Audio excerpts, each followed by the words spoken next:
The other day I was in this boardroom meeting, and it was pure chaos. My boss was shouting, the new intern looked absolutely terrified, and the operations head, well, he looked like he hadn't slept since 2019. It was just this crazy, chaotic scene, and then it suddenly hit me. I thought to myself, Yar, this isn't a company, it's a joint family in an office building. Seriously, just think about it for a second. Every successful system, whether it's a huge corporation or, the Sharma family living next door, they all run on the exact same secret sauce. And nope, it's not funding or some buzzword like synergy. It's these three simple things: experience, execution, and energy. So, okay, let's break this down. Because trust me, if you can get your head around this framework, you'll understand your boss, your colleagues, and hey, maybe even your own family a little bit better. All right, let's start right at the top with experience. This is the stabilizing force, the guiding hand. In an Indian family, we all know this person. This is the Bauji factor. Your senior management, your CFO, these are the Baujis and the Papas of the whole organization. Just picture a big Indian wedding. Is Bauji running around carrying chairs? Of course not. He sits, he observes, and with just one sentence, he gives critical direction based on decades of knowledge. Beta, don't do this, it will be a loss. That, right there, is the power of experience. And that senior leader, the one who killed your 50-slide presentation in like 2 minutes? That wasn't arrogance, that was data compression. They've seen 20 years of mistakes that you haven't even had the chance to make yet. See, their job isn't to do the work, it's to know which work is actually worth doing in the first place. And that's the most crucial point here. Experience doesn't add to the chaos, it is the calm center. It's kind of like the brakes in a really fast car. Absolutely essential if you want to survive for the long haul. It provides the stability that every single system needs. Okay, so we've covered the brain. Now for our second element, execution. If experience is the brain, then execution is the hands and feet. This is the chaotic, the vital, the get-it-done department, run by all the mummies and cha-chas of the world.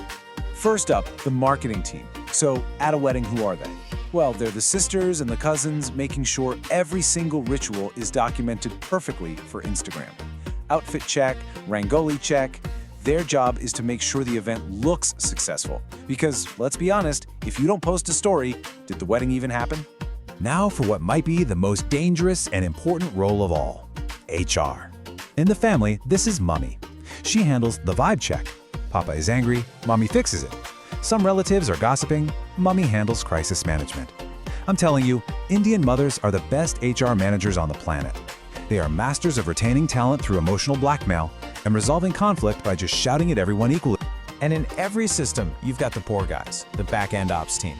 At the wedding, these are the brothers and cousins you see just drenched in sweat. Go get the priest. Go bring 50 kilos of ice. Can you drop Masaji at the station at 4 a.m.?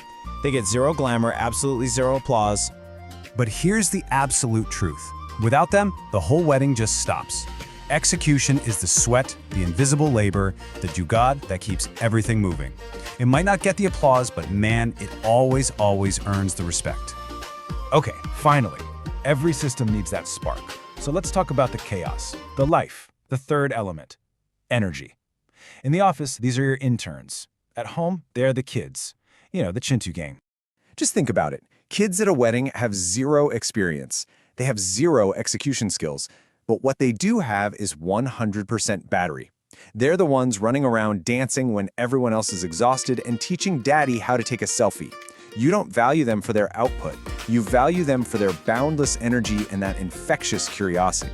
And your interns? They're exactly the same. Sure, they'll ask silly questions and they'll definitely make mistakes, but they are the only thing keeping your office from becoming a graveyard.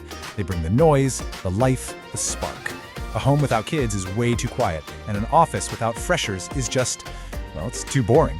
Energy is what gives soul to the structure. So, we have our three ingredients: experience, execution, and energy.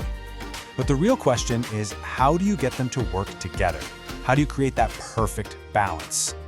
Well, it's kind of like making the perfect cup of Indian chai. Experience is the recipe, knowing exactly how much ginger to use versus how much sugar. Execution is the boiling. That's the actual work, the patience of standing by the stove and making sure it doesn't spill over. And energy?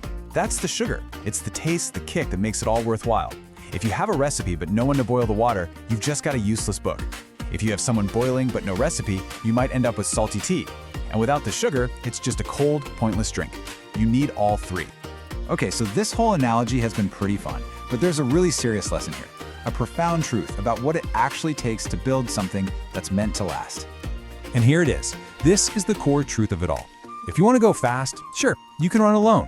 You might even get a short-term win. But if you want to go far, if you truly want to build something that lasts, you have to move with a system. This is the universal pattern. Without experienced direction, systems will fail.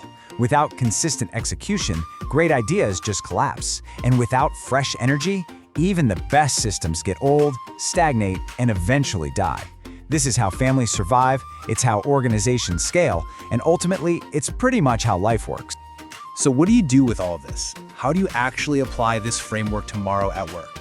Okay, here's your next step. The next time you walk into your office, I want to challenge you. Look around differently. Identify the Baoji. That's the experienced leader who's providing all the stability. Respect the mummy, the HR person or the office manager holding the culture together. Appreciate the cha-cha, the operations person running around thanklessly. And please give a high five to the chintu, the intern bringing in that fresh energy. Just recognize the role that everyone plays. And that brings us to the final and I think the most important question. A question for you to really think about. In this big, chaotic, beautiful system that is your workplace, who are you? Are you the experience, the execution, or the energy? Think about it.